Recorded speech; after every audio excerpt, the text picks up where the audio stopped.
Яг одоо би таны чуулганд ирж байна. Таны амьд үг, таны үнэн үг надад илчлэгдэх болтугай. Тийхүү намайг өөрчлөх болтугай. Есүсийн нэрээр.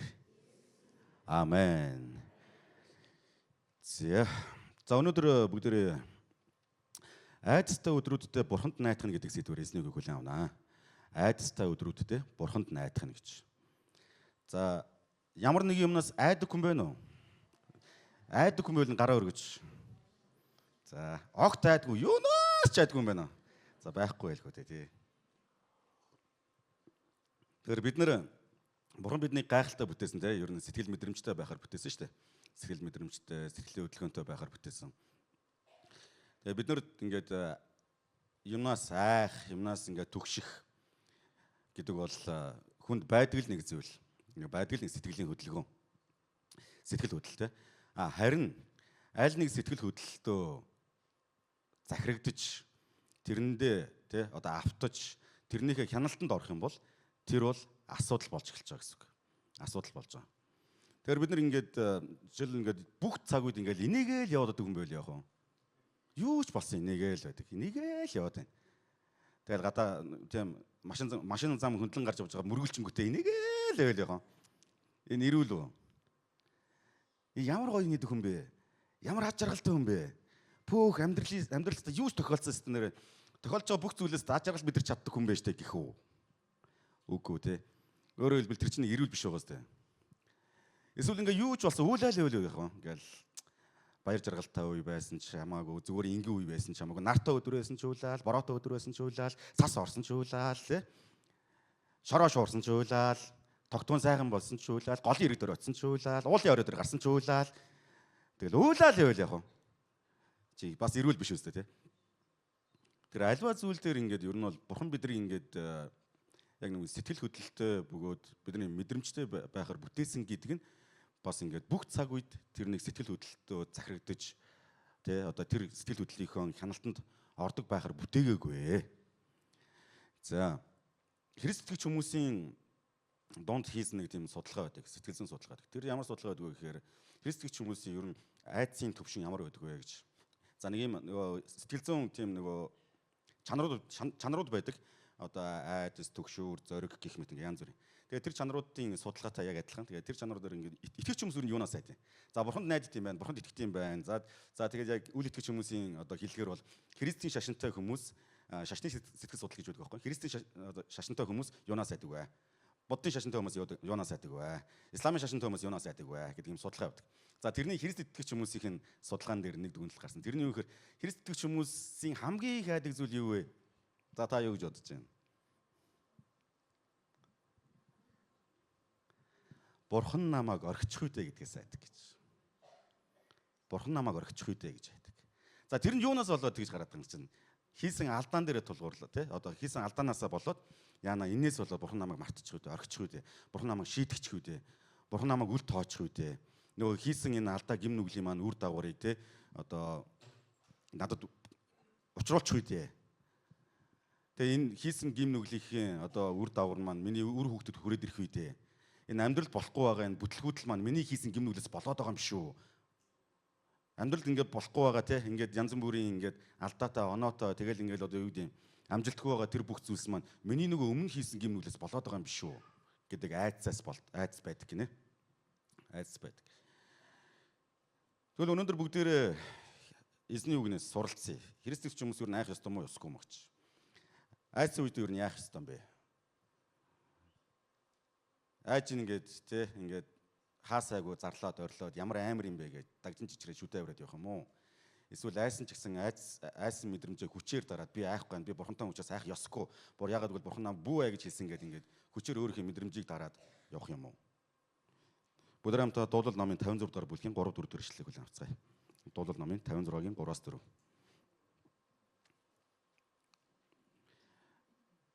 Дуулал 56-гийн 3-4. За би уншиж өгье.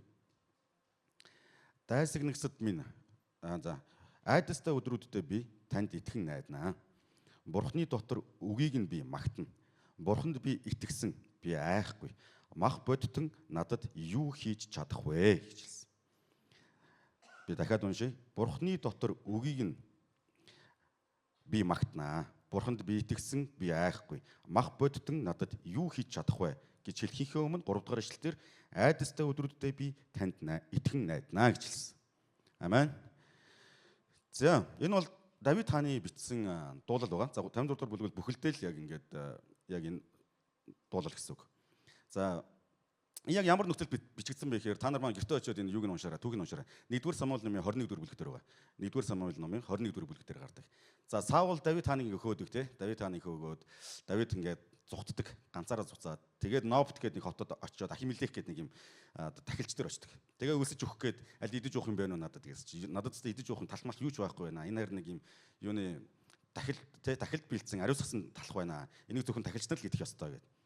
Тэгээ тэрнээс нь ингээд Давид хаан ингээд авч идээд тэгээ үл залгуулад байж. Тэгээ Ахимелех тахилч одоо Давидэд яг туслаад нөгөө Голиат гэдэг нэг авраг бит байж тээ.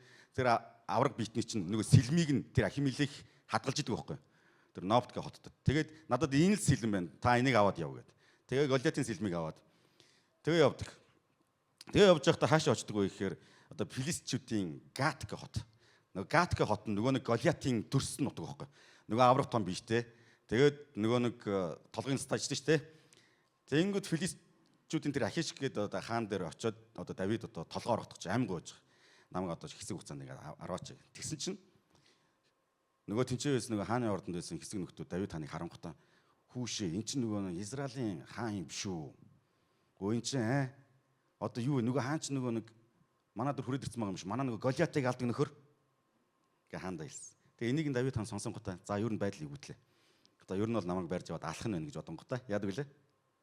Галзуу хүний дүрд ортог. Нөгөө агуу хаан чинь штэ. Нөгөө агуу хүн мундаг хүн ч.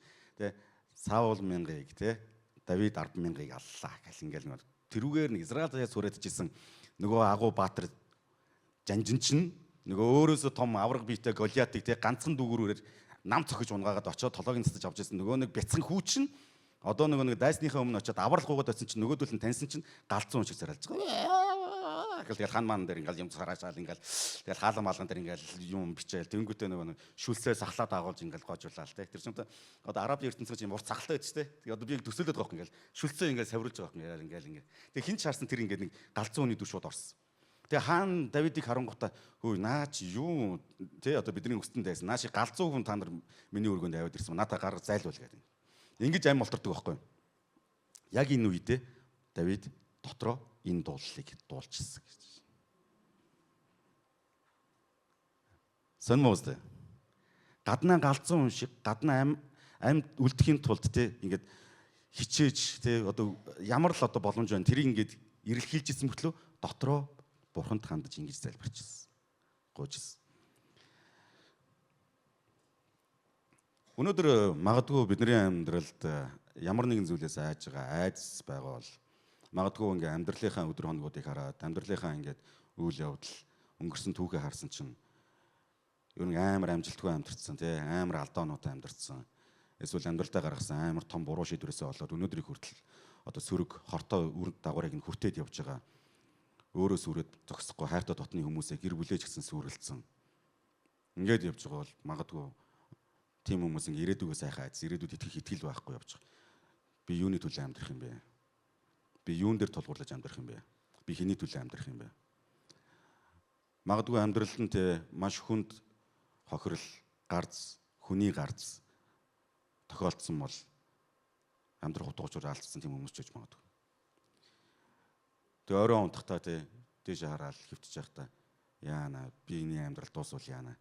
Надаас хойш өөр хүүхдүүд мань яана. Би ажилгүй бол яана. Орлогогүй бол яана. Миний бизнес дампуур бол яана. Бүтлгүүтвэл яана. Энэ ажил маань бүтэхгүй байвал яана гэж айдаг хүмүүс ч сууж байгааг үгүйсэх. Эсвэл хүнд өвчтөй. Өвчнөөсөө болоод тэр идэрхгүй байгаа өвчнөөсөө болоод маш их сэтгэлийн дарамтанд төгшүүртэй амьдарч байгаа. Идэрхгүй бол яана. Би юм тэнхэрхгүй бол яана. Бурханд итгээд идэг, залбираад идэг, сүмд яваад идэг. Сайжирж байгаа юм байдгүй. Яана. Энэ бүх зүйл те миний бодож байгаагаар, миний хүсэж байгаагаар, миний залбирж байгаа луг адил биелэхгүй бол яана. Би яана гэж хэрвээ айж байгаа бол одоо би та бүхэн Disney үгийг дамжуулъя.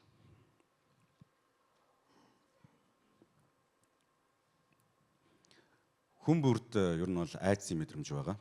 Аливаа одоо гадаад болон дотоод хүчин зүйлээс шалтгаалсан тийм ээ. Айдсууд байгаа.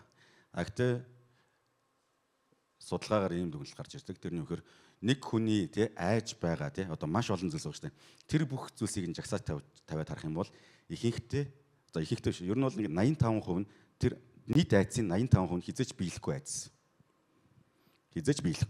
Тэгэхээр хизээч биелэхгүй зүйлийн төлөө бид нар айдаг гэсэн үг. Яана ингэчүүл яана, тэгчүүл яана, яана ингэчгүй дээ, тэгчгүй дээ айдаг гэсэн үг. Өөрөөр хэлбэл магадлал бага гэсэн үг байхгүй юу? Миний нөгөө айж байгаа зүйл маань ингээд биелэх магадлал бага гэсэн үг. За тэнгууд үлдсэн 15% байгаас үлдсэн 15%-ийн тал нь за ойролцоогоор 8 орчим хувь нь яад вэхэр тэр ойролцоогоор 8 орчим хувьд нь бид нар өөрсдөө хянаж чадахгүй тийм зүйлс. Жишээлбэл одоо өнгөрсөн 2 өдөр цас орлоо шүү дээ. Бид нар мянга айгаад яах юм? Бид нар ингэ хянаж чадахгүй, захирч чадахгүй. Тийм хүчин зүйлсүүдээс бид нар айдаг. Маш бага хувь нь 7% нь бол яг биелэх магадлал байгаа. Гэхдээ тэр бол бидний хяналтанд байдаг гэж хэлж байгаа. За үүгээр би юу хэлэх гээд байна гэхээр айдас гэдэг бол энэ бол сэтгэл, мэдрэмж, сэтгэл хөдөлгөөний нэг л хэсэг болохоос биш бидний амьдралыг сүрүүлэх хүч юусоо биш. Амен. Би одоо багтаа маш их айдаг байсан. Одоо хүүхдэмч ажил тараа шүү дээ айдаг. Тэгээ харанхуу ингээд үе. Дээр үе чинь бидний баг байх чинь тог маш их тасардаг байлаа шүү дээ. Ямар ч нөгөө юугүй тасардаг те ингээд нөгөө хил чимээ байхгүй гид тасарчна. Тэгэл тасрал хизээ ирэх нь мэдэхгүй. Тэгсэн чинь ингээд манайх нэг хайласт байж байгаа. Тэгээ нэг өдөр ингээд таг ингээд харанхуу болцсон байж байгаа л. Тэгээ нэг удаа ингээд юу гэлээ. Яг одоо тог ир гээл гэсэн чинь яг зэрэгцээд тохиолдол ирчдэг байхгүй юу? Яг тог ир одоо гээл гэсэн пак гэл тог ирсэн. Тэнгөт би юу гэж бодож ихээр за би хэлэх юм бол магадгүй ирж болох юм байна. Тэгээ дараа нь тог тасрах болонгод тог ир гээл ирэхгүй болсон. Тог ир гээл ирэхгүй. Тэгээ маш олон удаа оролдоо тэгээ за тэр удаа зэрэг зүгээр л нэг аз байсан юм байна гэж бодсон. Тэгээд ягаад бид нар ингэж харанхууд байж чадахгүй байгаа юм бэ гэвэл бид нар харж чадахгүй байгаа учраас байна. Харж чадахгүй учраас. Одоо энэ танхимыг жишээлбэл бүх гэрлийн аваад та энэ байгалийн гэрэл мэрэл ингээд ямар ч гэрэл нэвтрэхгүй ингээд болгоод бүгдээр ингээд орж ирээ сууя. Нэг тийм сонин мэдрэмж аван тийм нэг юм. Гэтэл яг үүндээ гэрэлтэй байхад ч адилхан, гэрэлгүй байхад ч адилхан сандал дээр бид нар сууж байгаа. Тийм үү? Тэр айдас гэдэг бол яг үнэнд бол биднийг хуурах гэж, биднийг бүтлгүүтүүлэх гэж, биднийг унах гэж оролдог. Бас сатананы нэг зэвсэг болох магадлал өндөр байдаг. Тэгэхээр Давид хаан энэ ч сонирхолтой ингэж хэлсэн. Юу гэж хэлсмээр 3 дахь эшлэлээр айдастай өдрүүдэд би танд итгэн найднаа гэж хэлсэн. Хамгийн нэгдүгээр өнөөдөр бид нар айдастай өдрүүдэд бурханд найдаж сурахын тулд юуг хийх ёстой вэ, сурах ёстой вэ гэвэл би айдаг гэдгийг хүлээмжшүүлэх ёстой. Би айж байна гэдгийг хүлээмжшүүлэх ёстой. Дүр үсгэд хэрэггүй гэсэн үг. Тийм амар нэг супер баатрын царай гаргаал тий одоо юу гэдэг Марвелын баатар шиг болох гэж тий дотроо ингээл эсвэл ингээл бурханд итгэж байгаа итгэлээрээ эсвэл бурханд итгэсэн он жилүүдээ сүмд явсан жилүүдээ хугацаагаа ингээ харахтаа би бол айх ёсгүй гэж өөрөө өөртөө хуурамч итгэл төрүүлээд хэрэггүй гэсэн үг. Та бидний амьдралд тий айц төрүүлэн үйл явдал болж байгаа бол та өөрөө өөрийнх нь сул дорой байдлыг хүлээмжшүүлэх хэрэгтэй. Давид хаан яг тэгсэн. Энд чинь юу хэлсэн гэхээр айдастай өдрүүдтэй гэж хэлж байгаа зү. Нөгөө агуу хүн чинь, нөгөө мундаг хүн чинь айдастай өдрүүдтэй. Би айж байх үедээ гэж хэлсэн. Давид хаан хизээч чинь ингэж юм би юуроос юунаас ч айдаггүй. Саул намайг алах гэж хөөж байгаа ч гэсэн би айгаагүй. Яг нь Саулын нэрийг бодоод л би зугцсан болохоос шүү. Юу н айсандаа би сутаагүй шүү гэж хэлээгүй байхгүй. Саул араас нь алах гад хөөгд учраас айгаадсан байхгүй. Тэрийг хүлэмжшүүлсэн. Тэгээ оцсон газар болгонд нөгөө Саулын тагнуулууд яваадсан тий. Саулд мэдээ үргээдсэн. Тэгэл нөгөө Саул нь ямар ч хурдан хүрээд ирдэм алах гал хүрээд ирнэ. Тэгээ тэрнээс айж байгаа байхгүй. Гэхдээ бурханд найдсан хിവэр байгаа. Тэгэхээр бид нар ингэж заримдаа ойлгох гэдэг. Хэрвээ чи бурханд итгэж байгаа бол битгий ай гэх гэдэг. Хэрвээ чи бурханд найдаж байгаа бол битгий ай гэдэг. Энэ бас юм харьцангуй ойлголт. Юу гэхээр би бурханд итгэж байгаа бол айхгүй байх гэдэг нь юу гэсэн үг гэхээр айх мэдрэмж надад төрөх ёсгүй гэсэн үг ерөөсөө биш. Би дахиад хэлье. Би бурханд итгэж найдаж байгаа гэдэг нь надад айх мэдрэмж төрөх ёсгүй гэсэн үг ерөөсөө биш. Би хүн учраас би айна. Заавал айна. Би хүн те Бурханаар бүтээгдсэн, Бурханы дүр төрхөөр бүтээгдсэн, онцгойгоор бүтээгдсэн, сэтгэл мэдрэмжээр бүтээгдсэн бүтээлийн хувьд би ямар нэгэн зүйлээс айна. Хэрвээ таны гар дээр ингээд нэг юм хатгадаг могоо тавьчих юм бол та айх уу? Айш. Тань тэр айхад Бурханд итгэл мэтгэл хамаатай юу? Бурханд найдаж байгаа учраас би айхгүй нэг ингээд гүрийгээд ингээд хазуулах уу? Энэ юу? Тэнэглэл үстэй. Тэнэглэл. Харин Бурханд итгэж найдана гэдэг нь юуны тухай ярьж байгаа вэ гэхээр би айж байгаа учраас би найдаад байгаа байхгүй. Би түгшээд байгаа учраас би Бурханд найдахыг сонгоод байна гэсэн. Надад аюул тулгараад байгаа учраас би Бурханаас тусламж гуйгаад байна гэж хэлж. Түүнээс биш аюултай нөхцөл байдал донд оронгуудаа би Бурханд итгэж байгаа учраас би айх ёсгүйгээд аюул руу яваад очроо гэж сутгахтаа ерөөсөө биш. Гал руу гүгээд очроо гэж сутгахтаа ерөөсөө биш. Тэгж хэлдэж штэ. Та мундаг итгэлтэй байж болно. Гэхдээ хизээч бааранд очиж сайн мэдээ тарана гэж бити яваарай гэж. Тийм үстэй. Би ингээ итгэлтэй мундаг хүн байж болно шүү дээ. Байж болно. Би сайн мэдээ ингээ лаг тараадаг хүн байж болно. Ярьдаг хүн байж болно. Ямар ч сэдвээс тэ сайн мэдээ рүү ингээ үсрээд ярьдаг байж болно. Гэхдээ бааранд очиж бити сайн мэдээ ярих гэж. Мянга итгэлтэй байлаа гэдээ яах юм? Би хүн байхгүй юу? Хүн бол хүн л гэсэн үг. Тэгэхээр бид нар айдаг гэдэг би энэ амьдралын ямар нэгэн зүйлээс айж байгаа гэдгийг хүлээмжшүүлэх хэрэгтэй. Хэрвээ таны амьдралд таны айцыг төрүүлж байгаа ирээдүй бол өнгөрсөн амьдрал яг одоо цаг дээр тохиолдож байгаа үйл явдлууд чинь танд айц төрүүлж байгаа итгэл найдваргүй болгож байгаа тийм зүйл байвал та тэрийг хүлээмжшүүлэх хэрэгтэй гэсэн үг. Ингээд ам дотроо ингээд тэ хүчээр ингэж битгий ингэж тунхагл би айхгүй байна, би айхгүй байна, би айхгүй байна, би айхгүй байна, би айх ёсгүй, би айх ёсгүй буур гэл ингээл. Тэгсэн мөртлөө дотроо ингээл дагчин чичрээл айгаал те ингээл айгаал. Тэр айцын мэдрэмжийг дарахан заримдаа бидний зүгээр зориг болчихдог. Маш олон хүмүүс архины хамааралд ордог, хорт зуршлын хамааралд ордог, PC тоглоомын одоо хамааралд ордог, хар тамхины хамааралд ордог. Шалтгааны юу гэхээр тэр айцын мэдрэмж, төгшүүрийн мэдрэмжийг мэдэрмээргүй байдаг байхгүй. Мэдэрмээргүй байдаг. Мэдэрмээргүй учраас тэрийг ямар нэгэн гадны бодис ямар нэгэн зүйлээр дармаар байдаг, хүчээр дартаг, гормоноор дартаг гэсэн үг. 2016 онд би одоо яг 10 жилийн өмнө ингээд архины хамааралтай хүмүүст үйлчлэлтэй ингээд төвөө дээр явсан. Төвөө дээр яваад энэ архины хамааралтай хүмүүст ингээд сэтгэл зүйн судалгаа авсан. Тэгээд миний судалгааны зорилго юу байсан бэ гэхээр ер нь архины хамааралтай хүмүүсийн сэтгэл зүйн зоригийн чанар ямар байт юм бэ гэж. Зоригийн чанар. Сэтгэл зүйн зориг гэдэг. Одоо бид нэг ингээд зоригтой бай гэдэг чинь тэрнтэй адилхан зоригийн чанар гэж юм байдаг байхгүй. Тэр ингээд хэмжиж болдог. Тэгсэн чинь тэнцэж ер нь бол за бараг 100% гэж хэлж байна. Ер нь 100% архины хамааралд орсон тий хүмүүс бүгдээрээ зоригийн чанар нь хэвийн хэмжээнд хүрэхгүй bagцсан. Байх ёстой хэмжээнд хүрэхгүй bagцсан. Тэр зоригийн чанар гэдэг нь юу юм бэ гэхээр би дотроо за ингийн гэж бодож байгаа бол шийдэж байгаа бол тэрнийхээ дагуу үйлдэхэд хүргэдэг хүч байхгүй юу? Сэтгэл зүйн хүч байхгүй юу? Сэтгэл зүйн хүч гэсэн үг.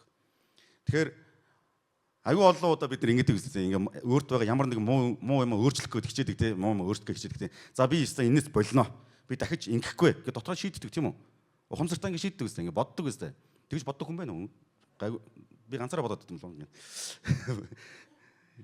тэгээ бодонгуудаа яг амьдрал дээр практик дээр яг үйлдэх гэхээр чаддаггүй те эсвэл ингээ ганц нэг удаа оролдонгуудаа дараагийн удаа тэр ингээ тууштай доктортой байж чаддаггүй. А тэрийг доктортой байлгахад хүргэдэг нэг чанар нь юу гэхээр сэтгэл зүйн тэр зориг гэдэг чанар байдаг байхгүй. Зориг гэдэг чанар. Тэгээд миний зүгээр ингээд таамаглал юу байсан бэхээр архины хамааралтай хүмүүс архинаас гарч чадахгүй байгаа нэг бас нэг шалтгаан нь юу гэхээр энэ хүмүүсийн сэтгэл зүйн зоригийн чанар нь ер нь сул байдаг байж магадгүй байна. Тэгвэл энэ зоригийн чанар дээр нь ажиллаад өгөх юм бол энэ хүмүүс архины хамааралаас гарах юм биш үү гэдэг таамаглал төвшүүлээ тэрэн дээр судалгаа хийсэн баг. Тэгсэн чинь яг л тийм байсан. Нөхцөл байдал тийм байсан. Өөрөөр хэлбэл зоригийн чанар сул учраас олон жилийн турш тэр хүнд байж тэр хүн боловсрал, карьер, эд хөрөнгө, нас, нийгмийн гарал үүсэл, гэр бүлийн байдал аль нь ч хамааралгүй байсан. Аль нь ч хамааралгүй. Янз бүрийн боловсралтай, янз бүрийн нийгмийн гаралтай, янз бүрийн гэр бүлтэй, янз бүрийн одоо орчинд өссөн хүмүүс архины хамааралд яг адилхан орчод байгаа. А нэг л зүйл адилхан юмс тэр хүмүүс зоригийн чанар нь хэвийн хэмжээнд байхаас доогуур ирсэн. Тэгэхээр бид нар айцыг үгүйсэх юм бол магадгүй бид нар муу нэгний өрхөнд орно. Би айхгүй байна. Би айх ёсгүй. Миний амьдрал болж юм. Би ер нь бол амьдралын хяналтандаа байлгаад байна гэдэг. Худлаагаасаа ингээд дүр эсгээд байх юм бол Худлаа бардамнал гэж ярьж байгаа шүү дээ. Гэдэг юм бол магадгүй би муу нэгний урхинд орох бүрэн боломжтой. Цаагаараа би айгаад байгаа байхгүй. Цаагаараа би айгаад байгаа учраас наана нэг юм баатарлаг царай гаргаад байна шүү дээ. Баатарлаг царай.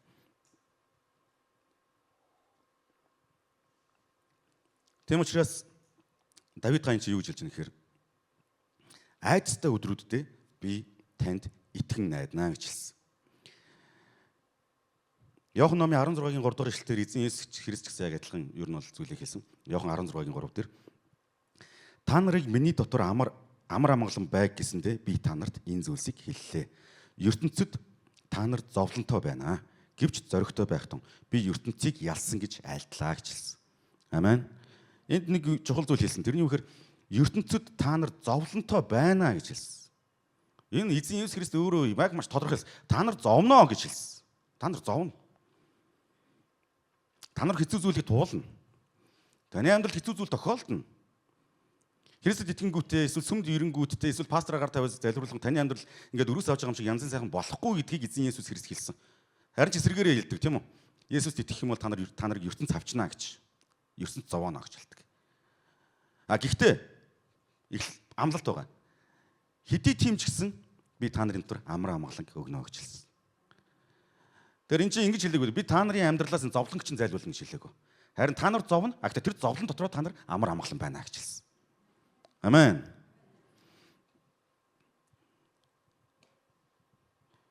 Өсөр манай кемп дээр Сүхбаатар пастор маань ирж үгүй болцсон. Тэрэн дээр нэг чухал зүйл хэлсэн. Тэр нөгөө Даниэлийн найзууд, Даниэл ба түүний найзууд гал дундуур ингээд явдсан шүү дээ.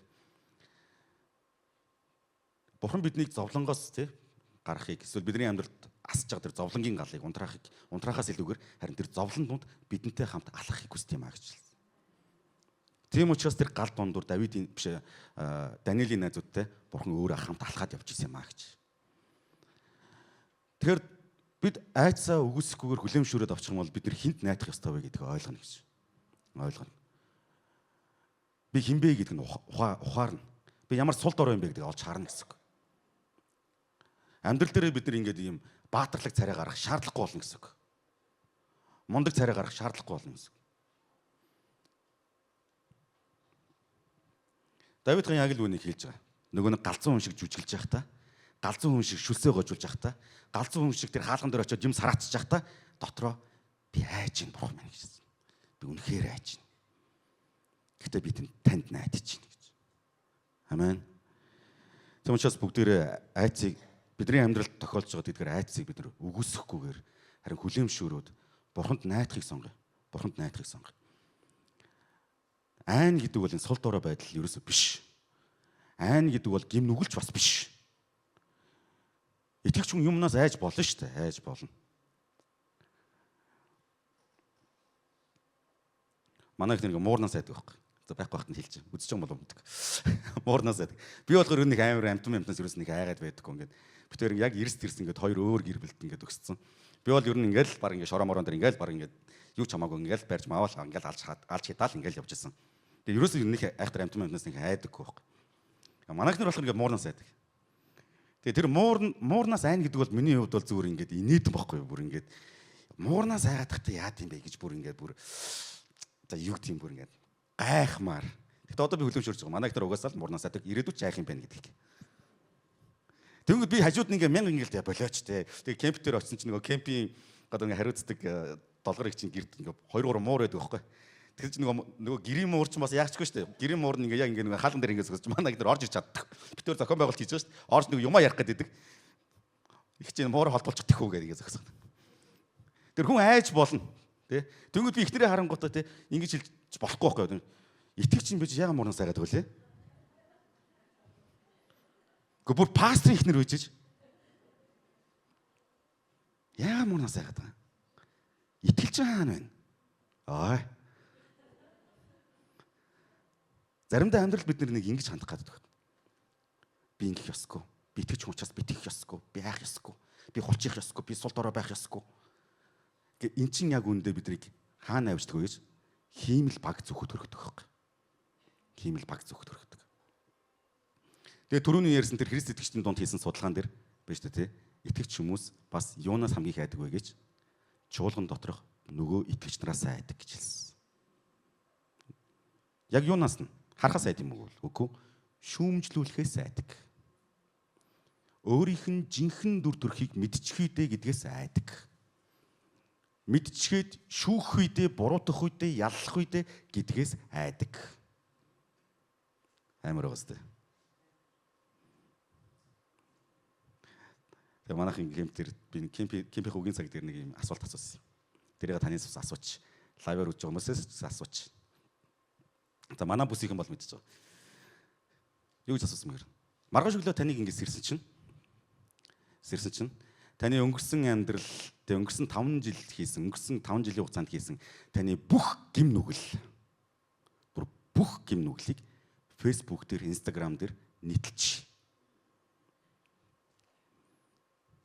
Та ингээд маргааш өглөө нэг сайхан босвол ямар гоё өглөө вэ гэл ингээд боссоол тий өглөө 6 цагт босвол өглөө бүр тий одоо амьдаг үзэх гэж босоод ирсэн чинь Facebook руу яваад ороод ирсэн чинь яраад л таны өнгөрсөн 5 жилийн чинь бүх гим нүгэл чинь гараад ирчих. Танд ямар санагдах вэ? Азны ёо би яаж хэлээд гэж бодож саяхан Facebook-аар гаргаад ирлээ гэдэг. Тих үү? Тихгүй шүү дээ. Айж байгаа зү. Та одоо ингэ төсөөлөд үзтээ зүгээр. Би айлгаж байгаа сүрдүүлж байгаа ч юм биш зү. Та төсөөлөд үзтээ. Маргааш өглөөс ирсэн чинь таны бүх амьдралын биш гэдэг байгаа шүү дээ. Бүх амьдралын биш. Өнгөрсөн 5 жилийн хийсэн бүх юм нүгэл чинь Facebook дээр чинь гараад ирэх. Ай. Би ч гэсэн айж байгаа байхгүй. Би ч гэсэн айж байгаа. Тийм учраас бид Бурханд найдах хэрэгцээ гарцаагүй байгаа. Айцтай өдрүүдэд Бурханд найдана гэдэг нь айцаа үүсэхгүйгээр, айцын мэдрэмжээ хүчээр дарахгүйгээр харин тэр тусмаа, айх тусмаа, имээх тусмаа амьдралд найдах зүйл байхгүй байх тусмаа Бурхан руу ойртохыг хэлж байна гэж.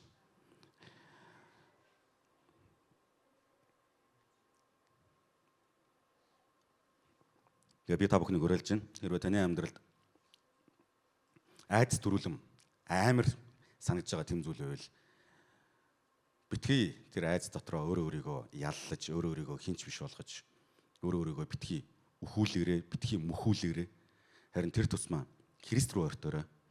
Тэр тусмаа Христэд тэ найдахыг сонгоорой. Хэрвээ бид нэр ингээд өөрийнхөө хийж чадахгүй зүйлээс айгаад их мал тэр чинь бас ингээд ирүүл биш байхгүй ингээд. Би хяналтандаа байлгаж чадахгүй зүйлийг. Харин тэрний оронд бид нэр Христэд найдах юм бол яг ирүүл болж байна гэж хэлж байна. Иохан номын 14:27 дугаар ишлэлээр бас ингэж хэлсэн байгаа. Иохан 14:27. Амар амгаланг би та нарт үлдээн, амар амгалангаа би та нарт өгнө. ертөнцийн өгдгөөс өөрийг би та нарт өгнө. Өр зүрхөө бүү шаналга, бүү түгшээ гэж хэлсэн. Эзнээс ирэх амар тайвныг хүлээж авахын тулд өөрт байгаа, өөрийн дотор байгаа тэр мэдрэмжээ хүлэмшөөрөөд харин Бурхан руу улам илүү ойртохыг сонгоцгоё бүгдээрээ. Харин тэр айцаа хөгжүүлэхийг бити сонгоорой. Айгаал, дахин дахин түгшээл, дахин өөрийгөө хямраагаал, дахин өөрийгөө шаналгаал, дахин ингээл зүрхээ савлуулаад ингээл тэг пульсээ нэмэгдүүлээл, даралтаа ихсгээл. Харин тэрийгэ болоод тэр сонголтоо орхиод Христ рүү ойртохыг, Христэд найдахыг сонгодог бай цаах тусаа. Хоёрдугаарт нь айцтай өдрүүдэд Бурханд найдана гэдэг нь яг юу яриад байгаа вэ гэвэл 3-ын сүүлийн хэсгээр ингэж хэлсэн байна. Танд би итгэн найдана. Тэгээд 4-ийн эхний хэсгээр Бурханы дотор үгийг нь би магтнаа гэж хэлсэн. Бурханы дотор үгийг нь би. За нөгөө нэг айж байгаа нөгөө Давид хаан ч одоо яасан бэ? Айсан хэвээр байгаа шүү дээ. Би айсан өдрүүдтэй. Энд чинь ингэж хэлдэг. Би айха болчоод танд итгээд байна гэж хэлдэг байхгүй. Би айсан өдрүүдтэй. Яг өөр орчуулганд бол би айх үедээ гэж хэлж байгаа. Бүр яг ингэ зэрэгцүүлж байгаа. Яг зэрэгцүүлж хэлж байгаа. Би айх үедээ танд найднаа гэж. Тэгэхээр эн чинь юу ярьж нэхэр би айж байгаа ч гэсэн би танд найдана. Одоо гэхдээ бас яаж нэхэр би таны үгийг магтаж байна. Би таны дотор таны үгийг магтаж байна гэж. За сэтгэл хөдлөлтөө биш Бурханы үгэнд захирагдахыг сонгож сурах хэрэгтэй. Өөрөөр хэлбэл айцтай өдрүүдэд бид нар Бурханд найдаж сурахын тулд сэтгэл хөдлөлтөө биш Бурханы үгэнд захирагдаж сурах хэрэгтэй. За би энийг бол сүүлийн үед нэлээх ярьж байгаа. Яг тэр сэтгэл хөдлөлтөө захирагдана гэдэг бол маш хортой үр дагавартай. Маш хортой үр дагавартай. Буруу шийдвэр гаргахад хүргэдэг. Хит их хөөрөл хит их готрол бол ер нь бол хүнийг буруу шийдвэр гаргахад хөдөлдөг байхгүй. Тийм учраас бурхан үгэндээ дандаа тэгж хэлдэг. Миний үгэнд захирагт, миний үгэнд дуулууртай бай, надад дуулууртай бай. Тэгээ миний дотор бай гэж хэлдэг. Давид хаан яг л үнийг хэлж байгаа. Одоо араас нь ингээд Саул алах гээд хөөж байгаа. Тэгээ буцъя буцаж болдохгүй, их натургаа орё орж болохгүй. Тэнгүүтээ өөрөө ингээд тэ аврал хайгаад нэг Ахиш гээд хааны Гатын хааны ингээд ордонд өөрөө ороод ирсэн. Нөгөө Голиат гэ алдартай баатрыг нь алдсан тий. Үс сонцонтой арт өмнөхөд дунд өөрөө ороод ирсэн. Нэг юуны чонны өрөнд өөрөө яваад ороод ирчихэж байгаа байхгүй. Тэгээд тэгсэн чинь нөгөө Давид чинь таньцсан. Яг энэ үед Давид дотроо ямар нэг арга зам хийж байгаа л тий. Гарыг гэж бодож байхдаа зэрэгцээд бурханд найдаж бурхны үгийг тунхаглаж ирсэн байна шүү дээ. Амен. Харин бид нар бол нэг ямар нэгэн арга замаар л энэ нөхцөл байдлаас молторчий, салчий гэж бодож байхдаа бурхнаас өөр хүн байна уу гэж хайж идэг. Бидний хамгийн сайн мэддэг онгой байдаг үстэй тий. Нэг хүн ингээд явж байгаа нь хавцлаас ингээд уншдаг тий. Тэгээ хавцлаас ингээд унсан чинь ингээд мод ингээд тааралт модноос ингээд зүгтцсэн. Модноос ингээд барьцсан. Тэгээ ингээд туслаараа л гэдэг. Туслаараа л хүн байна уу намайг авраараа л гэдэг. Тэгж ерөөсө хүн байдгүй. Тэгэл орилоо л гэдэг. Орилоо л гэдэг. Тэгэл бурхан минь ээ надад туслал та. Би яг унах гээд байна штэ. Би энэ мөчөд тасрах юм байл яг унлаа гэдэг. Орилоо л. Тэгсэн чинь бурхан дээрээс ингээд харж байсан. За на гараа тавьчихаа гэж хэлдэг. На гараа тавьчих. Юу гэж та би энэ гараа тавих юм бол тэгэл доошоо орвол доошоо тэгэл унаа штэ. Унаал өхөн штэ гэдэг. Тэгээ бурхан тэгэл на гараа зүгээр л тавьчих. Тэгээ бодож байна. Бурханаас өөр хүн байна уу надад туслах гэл ингээд. Яг тэгээ орилзоо гэж нэг мөчөд нь хугарчдаг. Тэгээ яасан гэж бодож байна. Тэр хүнд хавцлын яврал руу амар хүчтэй унаагүй. Тэр үний хүл ба газрын орон жоохон л завьсан байхгүй. Тэгээ гараа тавил паг гэл буцсан. Айц бид нарыг ингэж хөтэлдэг. Харин бурхны үг бидэнд авралт хөтэлдэг. Амен. Тийм учраас сэлгэд хөдөлтөө биш. Бурхны үгэнд захирагдахыг сурах нь маш чухал. Өнөөдөр таны амьдралд тохиолдож байгаа хар бараан зүйлс магадгүй бүтлгүүдл, магадгүй гимнүгэл, магадгүй өөр юу гэдэг. Магадгүй бидний ойлголтоор миний амьдралд тохиолдож байгаа зүйлийг өөр хэний ч амьдралд тохиолдож байгаагүй зовлон гэж бодож байгаа тийм үйл явдал байгааг үгүйсэхгүй. Тийм байсан ч гэсэн сэтгэл хөдлөлтөө битгий захирагт. Давид хаан сэтгэл хөдлөлтөө захирагдахгүй дотроо бурхны үгийг би магтнаа гэж хэлж байгаа шүү дээ. Түүнтэй адилхан бурхны үгэн захирагдахыг сонго. Бурхан минь таны үг намайг авралт хөдлөх хүчтэй гэдэгт би итгэж байна гэж. За магтна гэдэг үг бол бидний сайн мэддэг нэг халаал гэдэг үг байгаа. Халаал. За халаал гэдэг үг чинь ер нь бол магтах гэсэн утгатай л да. За яг ер нь бол яг еврей хэлнээс бол 3 утгатай. Хамгийн ихний шууд хэрэгэлдэг утга нь бол юу гэж энэ чинь магтах гэдэг үг биш. Энэ бол гэрэл тусах, гялтганах гэсэн утгатай байхгүй ингээ гялалцах гэсэн утгатай. Тэгээд тэр гялалцах гэдэг нэг ийм өөрөө гялалцах гэхээс илүүтэйгээр ямар нэгэн юм руу ингээ гэрэл хүчтэйгээр тусахыг гялалцуулахыг халаал гэж хэлдэг байхгүй. Гялцаад өгөөрэй, тодроод өгөөрэй, тэг гялцуулаад өгөөрэй. Тэг бүр ингээд тод харагдаад өгөөрэй гэсэн утгатай. Тэр энийг ингээд барьж аваад тодруулаад өгөөрэй гэж. Одоо ийм гэсэн үг.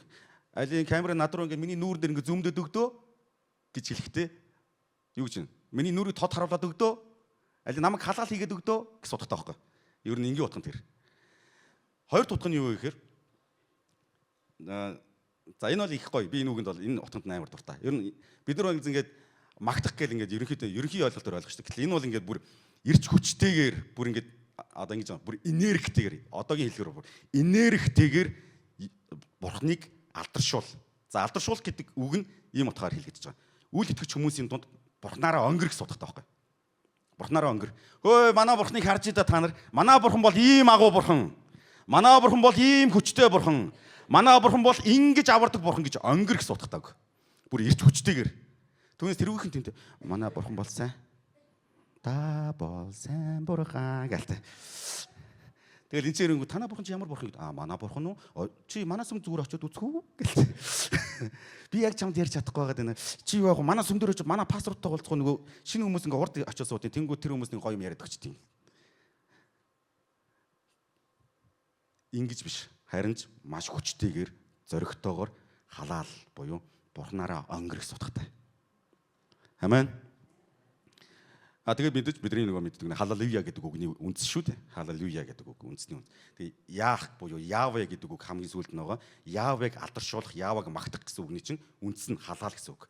Яг тэр үгийг энэ чинь ашиглаж байгаа. Тэгэхээр Давид юу хэлж байгаа гэхээр энэ чинь гэж дээ бурхны дотор үгийг нь би магтнаа гэж хэлж байхдаа би дотроо бурхнаараа өнгөрч гинэ гэж хэлж байгаа юм. Бурхан намайг заавал аварна. Харж л байгаарай та нар гэж. Бурхандаа найцсан хэвээр байгаа байхгүй. Бурхны үгийг үргэлж дотроо тээсэн хэвээр байгаа. Бурхан хинбэ гэдгийг мэдчихэж байгаа гэсэн үг. Хэдий өнөөдөр миний нөхцөл байдал хүнд байгаа ч гэсэн Бурхан намайг аварна. Амен. Гэхдээ сонирхолтой нь 1-р Самуэль 20-р бүлэг 21-р бүлэг 22-р бүлэг ингээд унших юм бол Давид хаан нэг Ноб гэдэг газар очиод нэг Ахимелекээ тахилж байгаа шүү дээ. Тэр тахилж Давид хаан тусалсаансаа болоод дараа нь Саул хааны гарт үхдэг байхгүй, алуулдаг байхгүй. Тэгээ алуулахдаа яадаг вэ гэхээр өөртөө хамт байсан тахилч нар болон тэр бүх тахилч нарын гэр бүл төрөл төрөсний бүгдийг ядчихдаг. 85 хүнийг алдаг. Бүр 85 хүн. Тэгээ нэг Давидын залбираадсэн, Давидын дотроо хүсэжсэн аварна гэдсэн Бурханд найдаадсэн тэр найдвар нь нөхцөл байдлыг өөрчилсөн байна уу? Өөрчлөг байгаа зү. Бүрч хэцүү болгосон байгаа зү. Тинчээ яг Давид хаан Ахимелектэй уулзчих үед Саул хааны ордонд үйлчлдэг харь үндэст нөхөр тинчээ сууж байгаад харчдаг байхгүй. Харангуйтаа Саул хаан дөрөж нөгөө Давид чинь тинчээ Ахимелектэй очиж уулзаад нөгөө Ахимелек гэдэг тахилч чинь Давид чинь туслаад дутаалгацсан шүү хаан та гэд тэгээд Саул цэргээ дагуулж очингуудаа нөгөө нэг Ахимелек хааныг тахилч нартай хамт тэгээд төрөл төрөсүүд их тэ эцэг их одоо үр хүүхд бүгднийг нийлүүлж байгаад хятадсан гадар дээр ингэ дайсан 85-ыг. Тэгээд тэндээс ганцхан Ахимелекийн ганц хүн л үлддэг, амьдулддаг. Тэгсэн ч гэсэн Давид хаан 22 дугаар бүлэг дээр зугцсан хэврээл байгаа. Зугцсан хэврээл байгаа. Зугтаал яваад байгаа. Гэвтэл дотроо юу тэгээд яваад байна гэхээр Бурханд найдсан хэврээл байгаа. Айсан хэврээл байгаа. Айгаад л байгаа. Тэгэхээр бид нар ингэж бодож болохгүй байгаа. Одоо жишээлбэл за би маш хүчтэйгээр нэг удаа залбирлчих. Маш хүчтэйгээр би айхаа болчих. Маш хүчтэйгээр би Бурханд яг итгэж. Тэнгүүд яг итгэл нэг алхангууд л миний амьдрал гоё болно гэж бодоод идэг. Үгүй. Яг тийм юм бол мэдээж амен шүү дээ тий. Тийм юм бол мэдээж гоё шүү дээ. Яг тэг хүний амьдралд бид нар ингэ бас бодиттой хандах хэрэгтэй. Нөхцөл байдал өөрчлөгдөхгүй ч гэсэн амьдралын зовлон зүдгүр надаас салахгүйсэн ч гэсэн би Бурханд найдахыг сонгоно гэдэг нь хамгийн зөв арга зам аа гэж. Амен. Тэгээ урт хугацаанд бид нар мэдэн шүү дээ. Давид хаан бол Израиль байтугай дэлхийн түүхэнд хамгийн агуу хаан. Одоо хүртэл нэр нь дурсагдж байгаа хаан шүү дээ. Тэгээ Давид хаан. Одоо ч гэсэн би ингээл ярьж байгаа шүү дээ тий. Одоо ч гэсэн ингээл бүгд ингээд сонсож байгаа шүү дээ Давид хаан гэл ийм алдартай. Одоо бид нар ингээд жишээлбэл Гитлерийг ярьж гинөө. Гитлерс та юу Монгол балерамт ингээл бүх юм дээр ярьж гинөө. Ярихгүй байгаа шүү дээ. Чингис хаан ингээл бүх юм дээр ярьж гинөө. Ярихгүй байгаа шүү дээ. Давид хаан бол бүх цаг үед бүх үед яригддаг байхгүй. Бүх үндэстэнд. Тэгээд нөгөө амьд үлдсэн Ахимелекийн цорын ганц хүн нөгөө амьд үлдсэн ганц хүн дараа нь юу болдог лээ? Тэргүүн тахилж болдог. Тэргүүн тахилж болоод Давидыг нөгөө хүн Абсалом нь алах гээд хөөж явахад нөгөө хүн одоо энэ Ахимелекийн хүү яд вэхэр гэрээний авдрыг хааны ордноос аваад Давид руу авчиж өгдөг хөөх. Хаан дээр нь яг жинхэнэ хаан дээр нь авчиж өгдөг. Ийм одоо гайхалтай үйл явдалд хүргэдэг.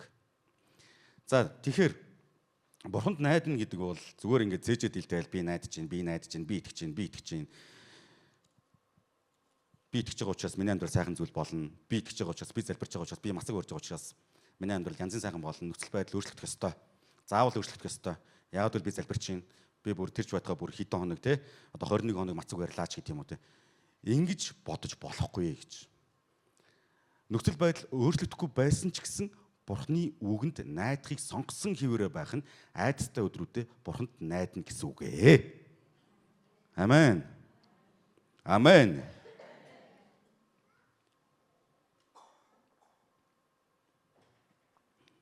Бурхны хайр халамж, Бурхны өршөөл нэгүсэлт үргэлж талархаж амьдраарай ах дүүсээ.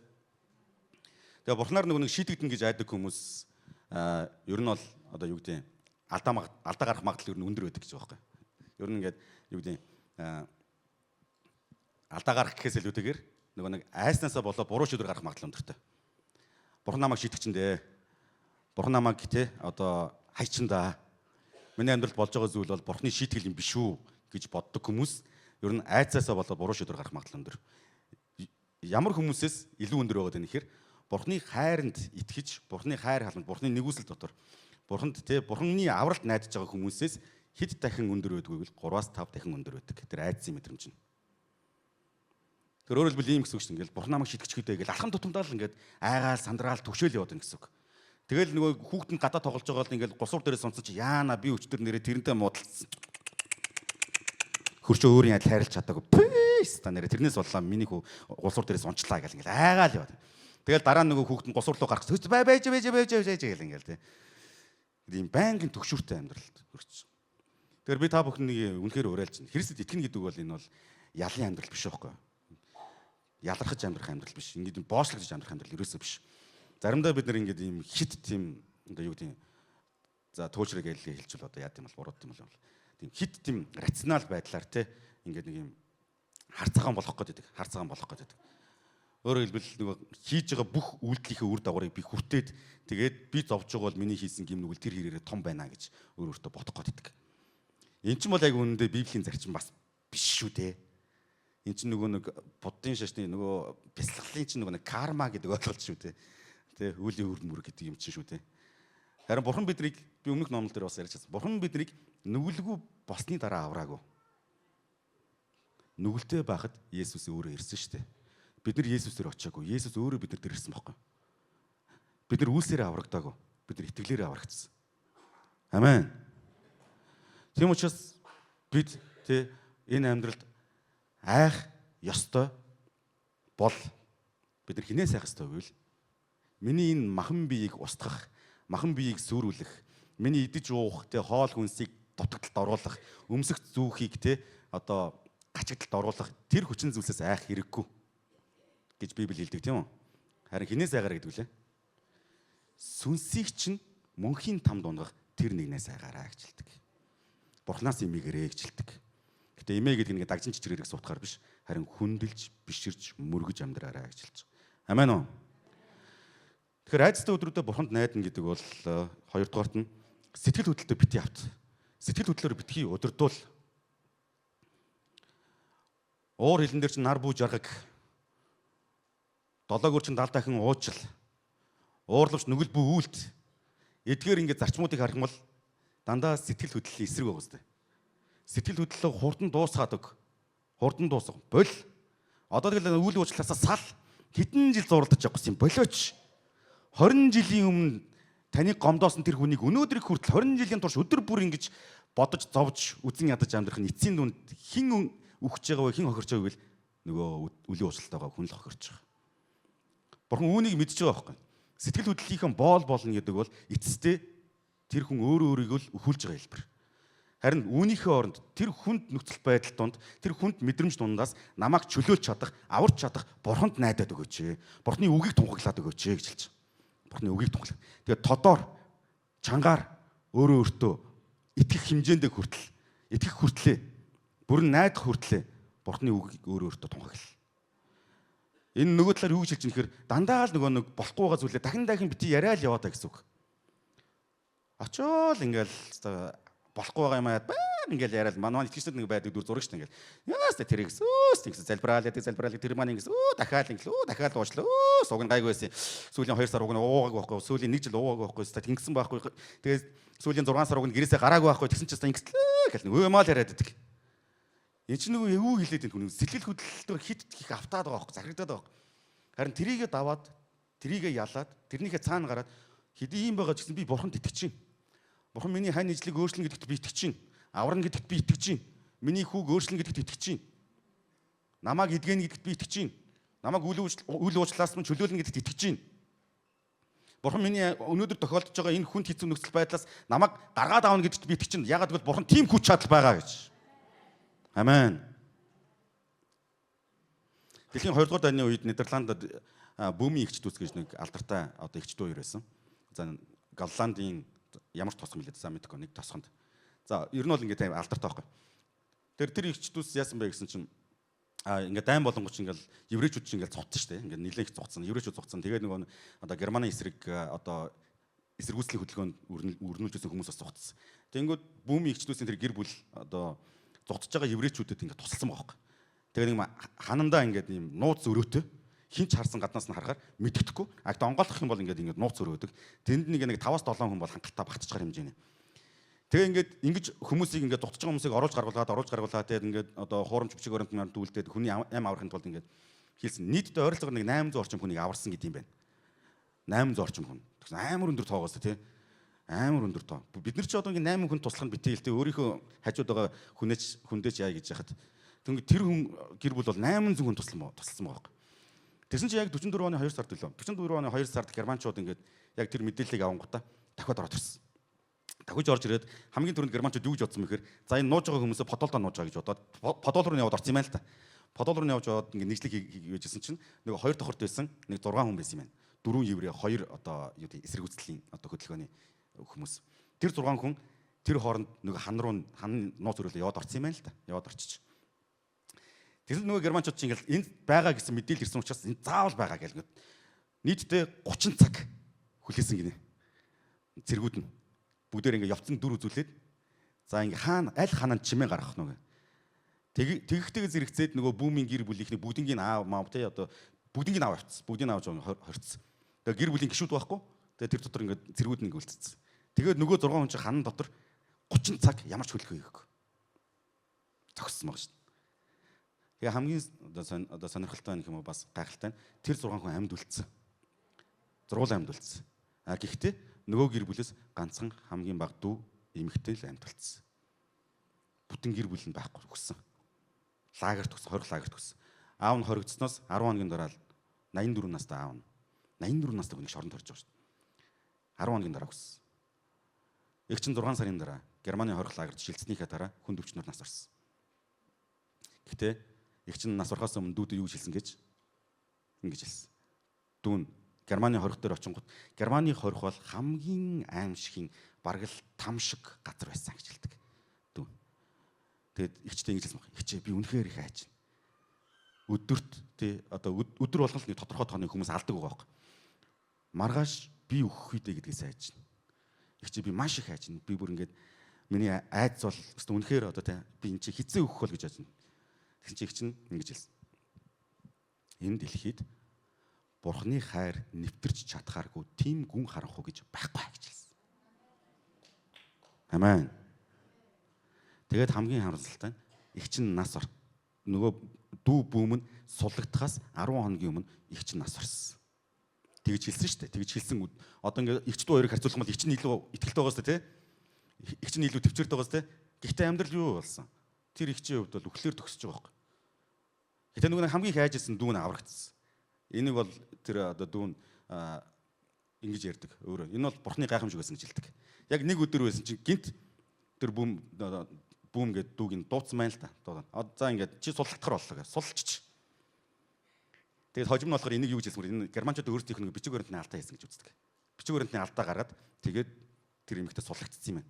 Тэгээд яг төд удалгүй тэр эмэгтэйчүүдийн насны бүх эмэгтэйчүүдийг хийн зууханд хийсэн байгаа шүү дээ. Бүгдийг. Тэгээд тэр эмэгтэй юу гэж хэлдэг вэ гэхээр энэ бол Бурхны гайхамшиг байсан гэж хэлдэг. Тэгээ манай эгч надад миний итгэлийг үнэхээр барьж байгуулсан. Тэрний үнэхээр Бурхны хайр нэвтэрч чадхааргүй тийм гүн харанхуй энэ дэлхийд байхгүй гэж хэлсэн.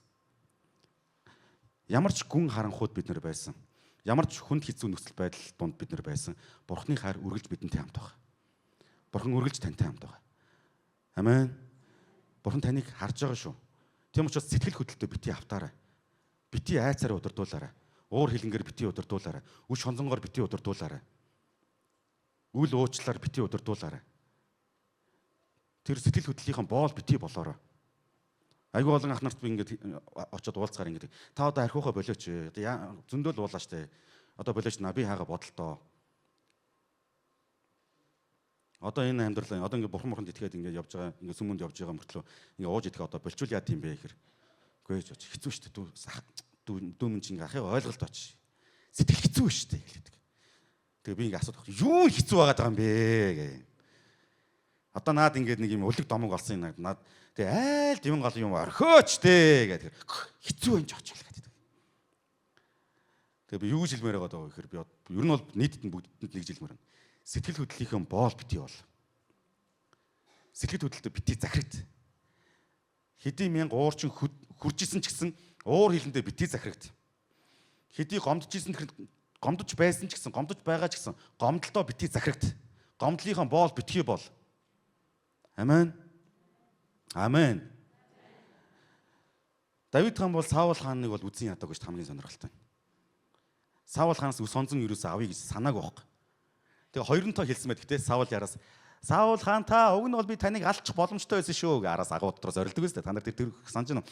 За тэр түүхийг санахгүй бол тэр хуучин гэрээний түүхийг уншаар айгүй гой сонирхолтой. Зүр кино л гэсэн үг. Кино. Хоёр удаа Саул хааныг алах боломж байсан. Гэхдээ үс санаагүй байхгүй юу? Ерөөс үс санаагүй.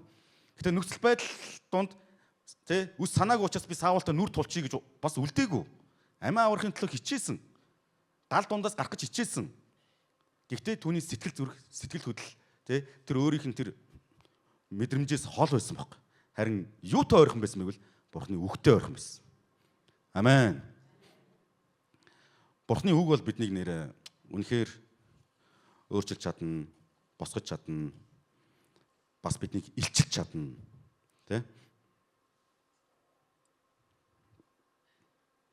Иохан 8:31-ээс 32 дугаар ишлэлээр байдаг бидний мэддэг алдартай нэг ишлэл байна. Иохан 8:31-ээс 32. Хэрв та нар үгэн дотор минь байвал үнэхээр миний дагалдагчд байна. Тэгээд та нар үнэнийг ойлгож, үнэн та нарыг чөлөөлнө гэж хэлсэн. Хэрв та нар үгэн дотор минь байвал үнэхээр миний дагалдагчд байна. Тэгээд та нар үнэнийг ойлгож, үнэн та нарыг чөлөөлнө гэж. Жинхэнэ чөлөөлт хаанаас ирдэг гинөө? Бурхны үгнээс л ирнэ гэсэн. Бурхны үгэнд итгэж, түүний үгэн дотор амьдрах юм бол жинхэнэ чөлөөлт ирнэ. Хэрэв өнөөдөр магадгүй таны зүрх сэтгэл дотор ямар нэгэн сэтгэл хөдлөл, мэдрэмж тээгдээд тэрнээсээ болоод та хин нэгэн хүнийг тэ буруу муугаар бодож, үзэн ядаж, давчдаж хэцүү амьдарч байгаа бол таны амьдрал тохиолдсон ямар нэгэн хар бараан түүхийн буруутныг хин нэгэн хүнд тохиж тэгж амьдарч байгаа бол одоо тэр мэдрэмжээ орхиод Бурханд найдах цаг ирсэн байна ах дүүсээ. Бурханд найдах цаг ирсэн байна. Та магадгүй дотроо ингэж бодож магадгүй. Тэр хүн бол уучлал хүртэх хэрэгтэй хүн биш гэж бодож магадгүй. Тэгвэл би танд хэлье. Та ч гэсэн Бурхны уучлалыг хүртэх хэрэгтэй хүн байгаагүй. Амен уу. Би түрүү хэлсэн шүү дээ. Бурхан бидний гимтэй байхад аварсан гэж. Нүгэлтэн байхад аварсан. Хэрвээ бид нар хин нэгэн хүнийг уучлахгүй байх хэмжээнд байя гэж бодож байгаа бол би өөрөө гимгүү байх хэрэгтэй байхгүй юу? Би өөрөө ариун байх хэрэгтэй. Би өөрөө гимгүү ариун байж ч хин нэгэн хүнийг уучлахгүй хэмжээний эрх надад байгаа. Хэрвээ тийм биш бол би яг адилхан. Тэгэхээр Бурхан биднэрт ингэж одоо жишээлбэл сэтгэл хөдлөлтөө битгий авч сэтгэл хөдлөлтөө битгий захирах тарин миний үгэн дотор эрх чөлөөтэй амьдрах гэж хэлж байгаа нь биднийг нэг хохирох гэдэг одоо ерөөсөө биш. Сул дорой нэгэн болох гэдэг одоо ерөөсөө биш. Арчаагүй амтан болох гэдэг одоо ерөөсөө биш. Харин биднийг амар тайван амьдруулах гэдэг байгаа байхгүй юу? Амар тайван дотор амьдруулмаар байна. Амар амгалныг бидний дотор өгмөр байгаа. Амен. Тийм учраас би та бүхнийг үнэхээр уриалж байна. Бүгдээрээ сэтгэл зүрхээ үнэхээр Бурхны үгээр чөлөөлж амьдрцгаая. Ер нь Христийн чуулганд ирээд нэг ийм үг сонсохгүй шүү дээ. Та ийм үг ер нь хүлээгээд хэрэггүй. Таныг хохироосон хүмүүсээс та хариуг нь заавал аваарай гэж. Тийм үг ерөөсөө сонсохгүй шүү дээ. Таныг гомдоосон хүнийг та ястаа нэрээ яаж гомдоосон бэ гэдгийг та яс маханд нь шингэлээ ойлгуулж өгөөрэй. Тийм үг сонсохгүй шүү дээ. Сонсохгүй. Харин юу сонсох вэ? Уучил. 7 гүрчгэн 70 дахин уучил. Энэ хязгааргүй гэдэг тооштой. Еврей ойлголтоор хязгааргүй уучил. Та өчтөр нэг хүнийг уучлсан гэж бодъё. Тэр хүн танд ингээд таны гомдоосон хохирсон байлаа гэж бодъё. Уучлалаа. Өнөөдөр бас нөгөө хүн та ингээд дотроо за би энэ хүнийг бөө юм болж нэг хэдэн жил залбирч бөө юм болол эбэхэд явж байгаа л арай гэж уучлаад тэгэл нэг өглөө босол за би уучлсан юм чи одоо сайхан болсон гэл босоод тэр чинь нөгөө хүн яг бах байдгэрээ хэжүүл станаар ивим гэх ингээд дургу өргөө ичтэй ингээл те.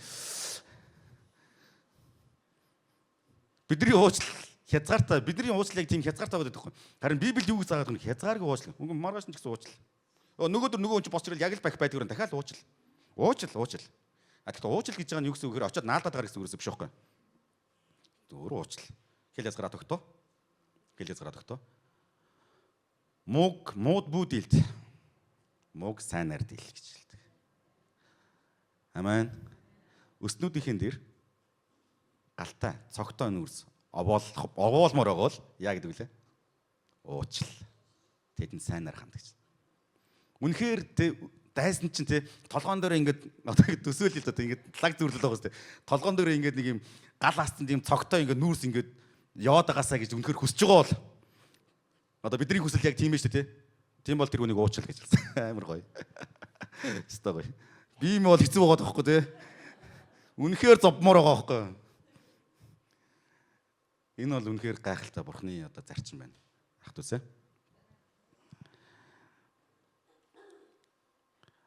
Хамгийн сүүлд нь 3-т нь 4-р ишлэлийн сүүлд ингэж хэлсэн байна. Мах бодтон надад юу хийж чадах вэ гэж. Мах бодтон. За энэ юуны тухай яриад байна гэхээр айцтай өдрүүдэд бурханд найдана гэдэг нь нөхцөл байдал бол төр зурах гэдгийг үргэлж санах хэрэгтэй. Төр зурах. Харин бурхны үг бол мөнх их. Тэнгэр газар өнгөрөн одовч миний үг үрд мөнх тогтно гэж хэлдэг. Тийм үү? Өөрөөр хэлбэл бид нар төр зүрийн зовлонгийн улмаас мөнхөд зовх юм шиг шаналаад хэрэггүй гэж. Тэр нөхцөл байдлыг харахтаа бид нар харах хараагаа өөрчлөлт сурах хэрэгтэй байна ах дүүсээ. Өнөөдөр одоо та ингээд нэг бодоод үзээрэй бас. Таны хамгийн өнгөрсөн ингээд он жилүүдэд чинь хамгийн хүнд байсан тэр цаг үед бодоод үз. Тэр үед яг тухайн моментод бол үнэхээр хэцүү байсан санагдсан баг те. Амар хэцүү, амар зовлонтой санагдсан баг. Одоо ингээд эргээд харахаар даваад гарцсан л байгаа сте. Энэ чи юу гэсэн үг юм? Тэр чин төр зурих л байгаа сте. Төр зурих. Яг хүмүүс хоорондоо харьцуулах бол хугацаа нь бол өөр л тоо. Зарим нь богино, зарим нь урт. А гэхдээ эн чин төр зурих. Тийм учраас Давид хаан юу гэж хэлсэн бэ гэхээр намайг алах гээд байгаа тэр нөгөө мах бодтой саавал бол яг үнд бол яах юм бэ? Төр зурих штэ л гэж хэлсэн. За би зүгээр ингээд монголчлоор ярьчлаа шүү.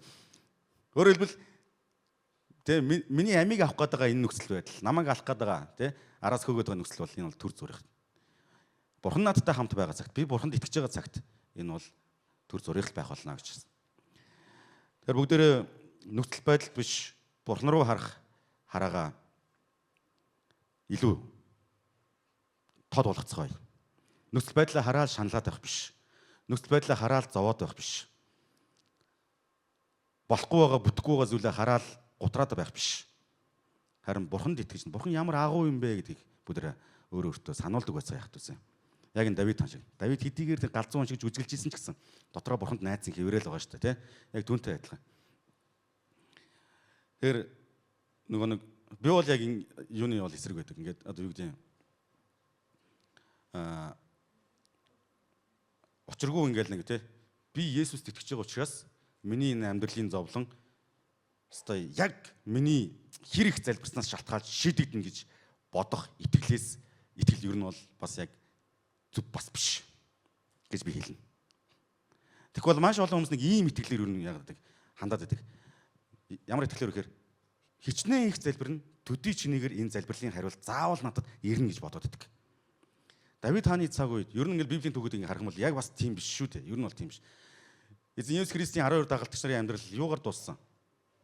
Үхлээр дууссан. За мэдээж бүхэн үхэнд гэхдээ тэр чин цаазын ялаар дуусч байгаа шүү дээ. Цаазын ялаар дуусч байгаа байхгүй. Нөгөө агуу хүмүүс элчнэр ганцхан Йохан л амьдулж байгаа тийм үү?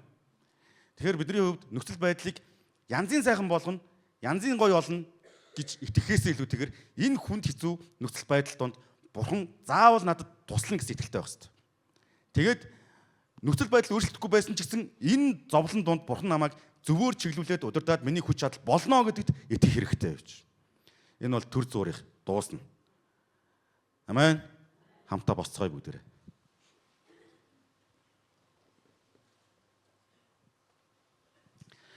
Матай 10:28 дахь ишлэгийг би та бүхэнд уншиж өгье эцэст нь. Матай 10:28. Мах бодиг хөнөөвч, сэтгэлийг хөнөөж үлч чадах хүнээс бүү ээ. Харин мах бод болоод сэтгэлийг хоёулангид нь там тусгаж чадах түүнээс айхтаа гэж хэлсэн. Бурханд илүү их найдаарай, бурханд илүү их итгээрэй. Бурханаас зурсан амьдралаар амьдралын чинь нөхцөл байдал сайжрахгүй байсан ч гэсэн таны хүссэн хэмжээнд болж өөрчлөгдөхгүй байсан ч гэсэн эерэг сайхан зүйл болохгүй байсан ч гэсэн бурханд итгэсэн хэвээрээ байх юм бол та бидний амьдрал баталгаатай гэж хэлж байна. Амен.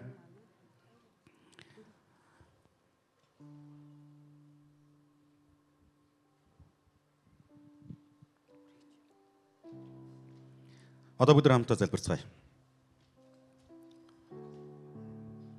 Магадгүй тий надад айх зүйл юуч байхгүй гэж бодож байгаа бол би бол тэгж бодож байгаа хүнд бол юу хэлэх вэ гэхээр бид тэгж бодлоо арай гэж хэлнэ. Айж байгаа зүйл байгаа бол тэрийг эзний юм яг одоо ирээд хүлэмжшүүрээд эзэн минь би гим нүгэлд унахаас айж байна. Би дахин гим нүглийн боол болохоос айж байна. Дахин бүтлэхүүтгэхээс айж байна. Хайртай хүмүүс мань намайг хаяад авахаас айж байна. Ичхүр болохоос айж байна. Шившиг болохоос айж байна. Мөнгөгүй байхаас айж байна. Нэр алдаргүй болохоос айж байна. Ажилгүй болохоос айж байна. Бизнес мань дампуурхаас айж байна. Хүмүүсийн хүндлэл надад ирэхгүй байхаас айж байна. Өөр хүүхдүүд маань өвдөж зовхоос айж байна. Гэх мэтчлэн та юунаас хамгийн их айдаг вэ? Тэрийг та эзэнд өргөөд хэдий тийм ч гэсэн миний амьдрал юм хэцүү байгаа ч гэсэн, ийм хүнд нөхцөл байдал донд байгаа ч гэсэн эзэн танд би найдах сонгомоор байна. Та миний хүч чадал болж өгөөч гэд хамтдаа хүн нэг бүр дор бүрнээ залбирцгаая.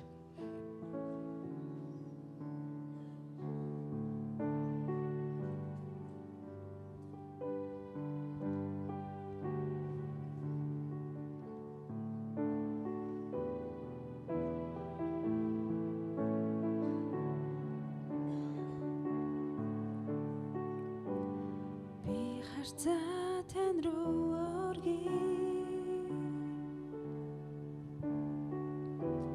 та бол миний найдвар дахин ирэх Есүс Христ би таны хүсэн хүлээ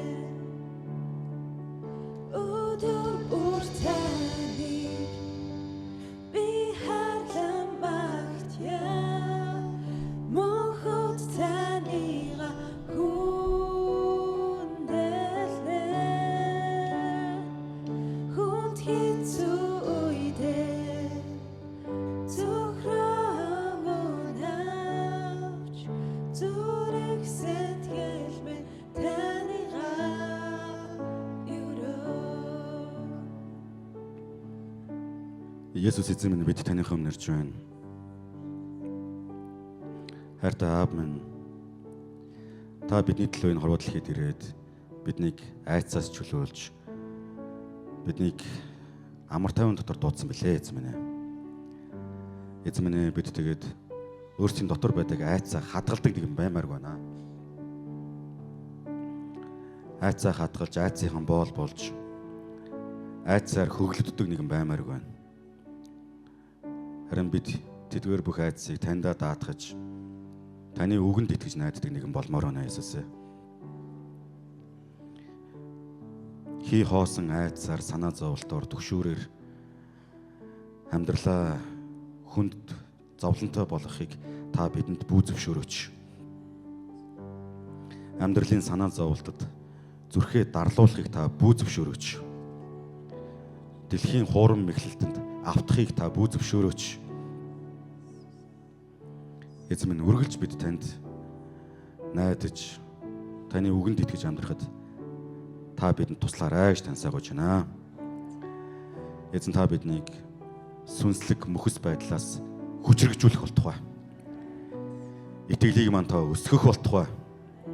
Үнэхээр та биднийг итгэлээр маань бодол санаагаар маань төлөвшүүлэх болтугай гэж тань сайгууж байна. Баярлалаа Есүс. Эзэн бурхан минь, эцэг бурхан минь бид таних өмнө ирж байна. Бидний зүрх сэтгэлийг эзэмдэх гээд байдаг тэдгээр бүх айцуудыг бид таних өмнө авчирч байна эзэн минь. Бид цөхрөлтөй байдал руугаа биш, бид сул дорой байдал руугаа биш, айц руугаа биш, харин таны агуу хүч чадал руу ойртохыг хүсэж байна. Таны хизээж ховирчгүй үг, таны хизээж ховирчгүй хайр руу бид харахыг хүсэж байна эзэн минь. Бидний төлөө загламай дээр цовлогдсон эзэн Есүс Христийн ялалт руу бид ойртохыг хүсэж байна. Тийм учраас бидэнд айх шалтгаан байхгүй гэдгийг бид өөрөө өөрсдөндөө хүлээн авмаар байна Есүс. Яагаад гэвэл та бидний өмнөөс гим нүглийг ялсан билээ. Яагаад гэвэл та бидний өмнөөс гим нүглийн ялагч болсон билээ. Баярлалаа Есүс. Та бидэнд өөрийн тэнгэрлэг, бурханлаг, амар тайвныг сойрхох болтугай, өгөх болтугай, өрөөх болтугай. Та бидэнд үнэхээр бат итгэлийг өгөөч. Баярлалаа Есүс. Энэ газар зогсож байгаа таны хайртай охид өгүүдийг би өрөөн залбирч байна. Эзэн үнэхээр амьдралын мөч бүрд, талбар нэг бүр дээр эзэн та өөрийн хайртай охид өгүүдийг өрөөх болтугай. Орсон ч өрөөх болтугай, гарсан ч өрөөх болтугай, хотод ч өрөөх болтугай, хөдөө ч өрөөх болтугай. Уулзсан учрал нэг бүр дээр нь та өөрийнхөө өрөөлийг өгөх болтугай. Их эзэн минь ээ, зүр сэтгэл нэг бүрд та өөрийн амар тайвнаар өрөөлөө хайрлах болтугай. Баярлалаа Есүс ээ. Эх 7 хоногийн ажил үйлсийн дээр эзэн таны мотор хамт байж, таны хүсэл тааллын дагуу хүн нэг бүрийн амьдрал дээр таны нэр алдарч болтугай. Баярлалаа эзэн минь ээ. Бүгд хамтдаа нүдэн гараа өргөн их эзний заасан залбирлаар хамтаа тунгалцгаая. Та намайг дагаад тунгалан залбираарай. Тэнгэр дэх бидний ааваа. Таны алдар ариунаар дурсдагай. Таны хаанчлал ирдэгвэ. Таны таалал тэнгэр чигээ газарт бас бэлтгэвэ. Бидний өдөр тутмын хүнсийг өнөөдөр бидэнд хайрлаач. Бид өртөнгүүдээ уучлсны адил өөрсдийн минь өрийг уучлаач. Биднийг уруу таталтанд бүү автуулаач. Ёрын муугаас гэтлгээч. Хаанчлал, хүч чадал, алдар суун мөнхөд таних. Амен.